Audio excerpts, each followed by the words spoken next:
এখন আমরা দেখব কিভাবে পেন টুল দিয়ে কাজ করা হয়ে থাকে। পেন টুল দিয়ে সাধারণত কি কি ধরনের কাজ করা যেতে পারে এবং কি কি উপায়ে পেন টুলটি ব্যবহার করলে সঠিকভাবে ব্যবহৃত হবে তা আমরা এখন দেখব। এ হচ্ছে আমাদের পেন টুলটি। এই পেন টুলটিকে সিলেক্ট করার পর এর সাথে একটি ক্রস সাইন দেখা যাচ্ছে। ক্রস সাইনের অর্থ হচ্ছে পেন টুলটির সাহায্যে আমরা ফ্রিলি যে কোনো ধরনের অ্যাঙ্কর পয়েন্ট তৈরি করে বিভিন্ন ধরনের সিগমেন্ট এবং তার পরবর্তীতে বিভিন্ন ধরনের পাথ তৈরি করতে সক্ষম হব। প্রথমে আমাদের ওয়ান ক্লিক করতে হবে, দ্বিতীয়ত আরেকটি ক্লিক করার পর আমাদের একটি সিগমেন্ট তৈরি হবে। আমরা জানি দুটি অ্যাঙ্কর পয়েন্ট নিয়ে একটি সিগমেন্ট গঠিত হয়। এভাবে বিভিন্ন ধরনের অ্যাঙ্কর পয়েন্ট তৈরি করে করে আমরা একটি পাথ তৈরি করতে পারি এবং সেই পাথটি হতে পারে ওপেন এবং হতে পারে ক্লোজ। এই পেন টুলটির সাহায্যে বিভিন্ন ধরনের ডাইরেকশন পয়েন্ট ব্যবহার করে স্মুথ অ্যাঙ্কর পয়েন্ট অথবা কর্নার অ্যাঙ্কর পয়েন্ট হিসেবে তৈরি করতে পারি। যেমন এখানে একটি করার পর এবং একে ড্র্যাগ করলে দেখা যাবে স্মুথ অ্যাঙ্কর পয়েন্ট তৈরি হয়েছে, অর্থাৎ একটি কার্ভ সিগমেন্ট তৈরি হয়েছে।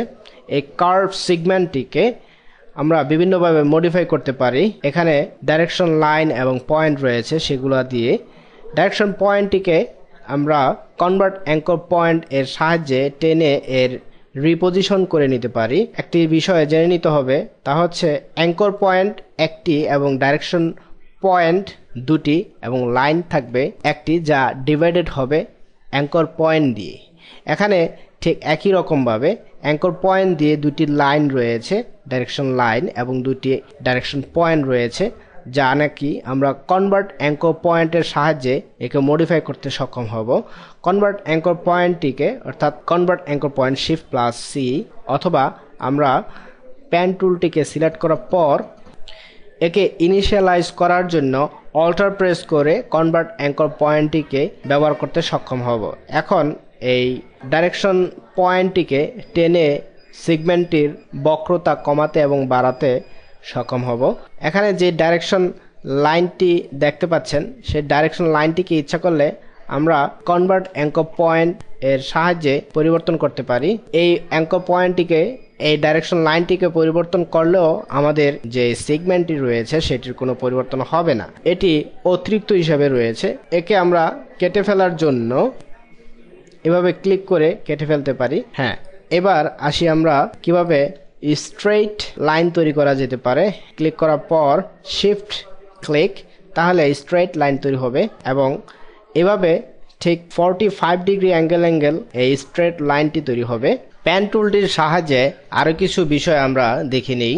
পেন টুলটি এর সাহায্যে আমরা এখানে একটি অ্যাঙ্কর পয়েন্ট তৈরি করার পর আরেকটি অ্যাঙ্কর পয়েন্ট তৈরি করব, অথবা আপনারা স্ট্রেট অ্যাঙ্কর পয়েন্ট তৈরি করার জন্য অর্থাৎ স্ট্রেট সিগমেন্টটি পাওয়ার জন্য শিফট প্রেস করে আরেকটি অ্যাঙ্কর পয়েন্ট তৈরি করতে পারি। এখন এখানে যে অ্যাঙ্কর পয়েন্টটি দেখতে পাচ্ছি, সেই অ্যাঙ্কর পয়েন্টটির একটি ডাইরেকশন লাইন আমরা এখান থেকে টেনে যে কোনো একদিকে নিয়ে যাই। মনে করি এখানে 45 ডিগ্রি অ্যাঙ্গেল এটি ব্যবহৃত হচ্ছে।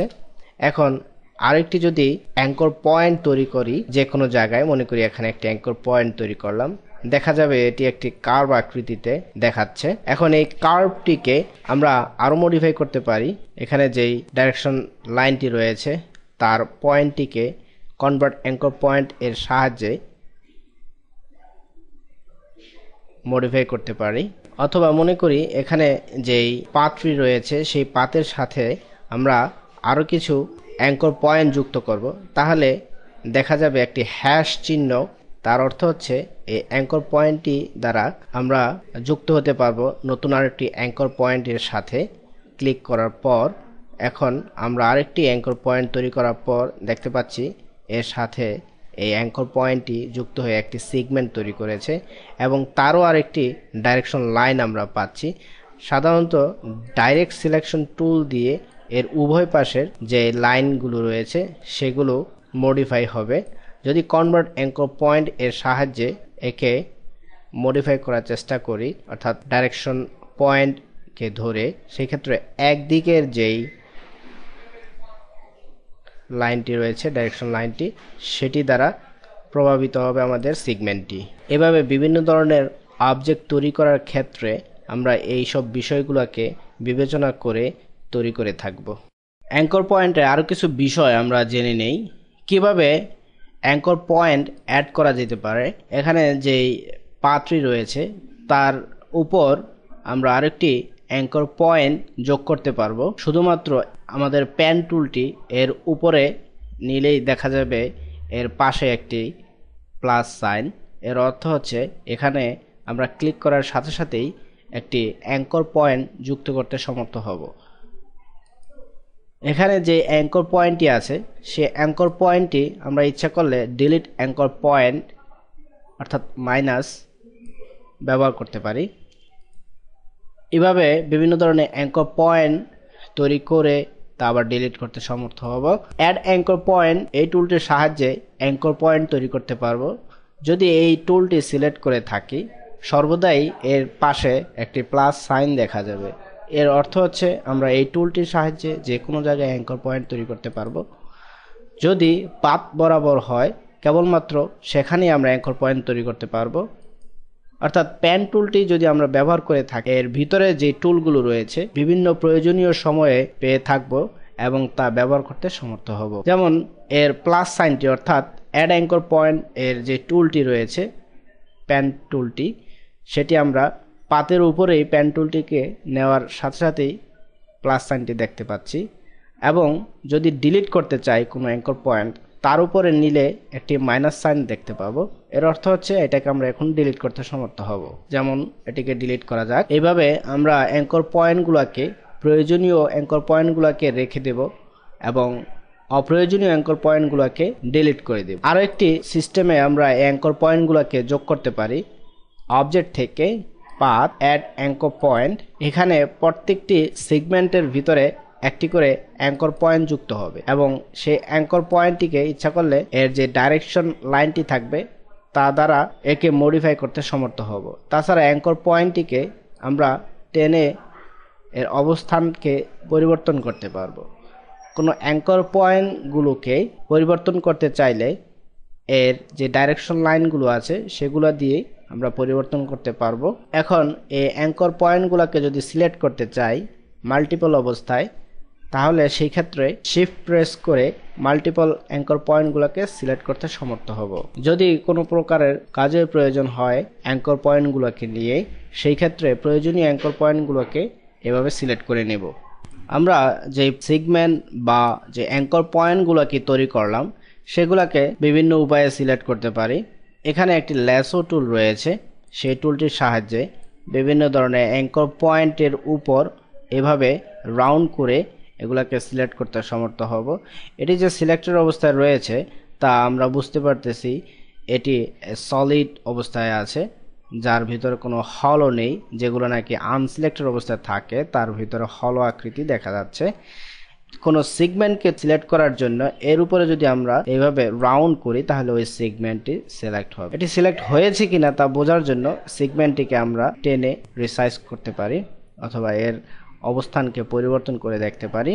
এর ভিতরে পাথ অ্যাঙ্কর পয়েন্ট এবং এই দুইটি অ্যাঙ্কর পয়েন্টকে আমরা দুটিকে সিলেক্ট করার পর এখন আমরা উপরের যে অ্যাঙ্কর পয়েন্ট রয়েছে সেগুলাকে সিলেক্ট করে এল এর সাহায্যে একে মডিফাই করতে সক্ষম হব এবং আরেকটি অ্যাঙ্কর পয়েন্ট রয়েছে এটিকে সিলেক্ট করে আমরা এর অবস্থানকে পরিবর্তন করতে সক্ষম হব, আবারও মডিফাই করতে সক্ষম হব।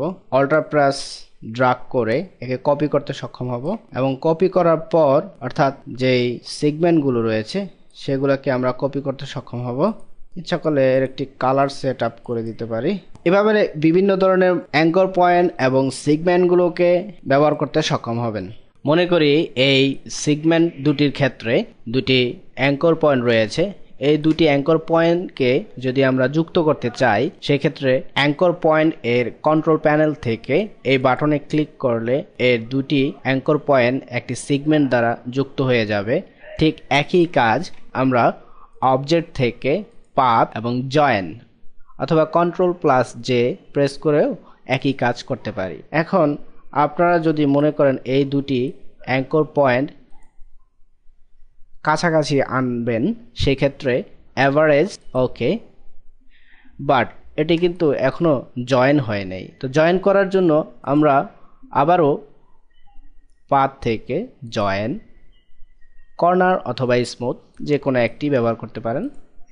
কর্নার অথবা স্মুথ যদি ব্যবহার করেন, এখন আমরা কোনো পাথকে যদি সিম্পলিফাই করতে চাই সেক্ষেত্রে অবজেক্ট থেকে পাথ সিম্পলিফাই, প্রিভিউ সেট করে নেই, original 2pt, current 2pt, angle থিসো, শো অরিজিনাল। এখানে আমাদের এই পাথটি সিম্পলিফাই হলেও বোঝা যাচ্ছে না, এর কারণ হচ্ছে এটি এখন সিম্পলিফাই করার জন্য যে অবস্থানে থাকা দরকার ছিল সে অবস্থানে নেই। যেমন আমরা কিছু পাথ তৈরি করে নেই, মনে করি এখানে যেই অবজেক্টটি রয়েছে পাথযুক্ত সেটিকে সিম্পলিফাই করার জন্য সিম্পলিফাই এবং প্রিভিউ সেট করে দেখা যাক কিভাবে এটি সিম্পলিফাই হচ্ছে। এর অপশন থেকে স্ট্রেট লাইন সিলেক্ট করে দেই। স্ট্রেট লাইন সিলেক্ট করে দিলে কার্ভ প্রিসিশন ডিসেবল হয়ে যাবে এবং এটিকে উঠিয়ে দিলে কার্ভ প্রিসিশন কাজ করবে। তাছাড়া শো অরিজিনাল সিলেক্ট করে এর অরিজিনালটি আমরা দেখে নিতে পারি। সিম্পলিফাই করলে কি ধরনের কাজ হয় অথবা কি ধরনের রেজাল্ট পাওয়া যায় তা আমরা পরবর্তীতে প্রজেক্ট থেকে দেখে নেব।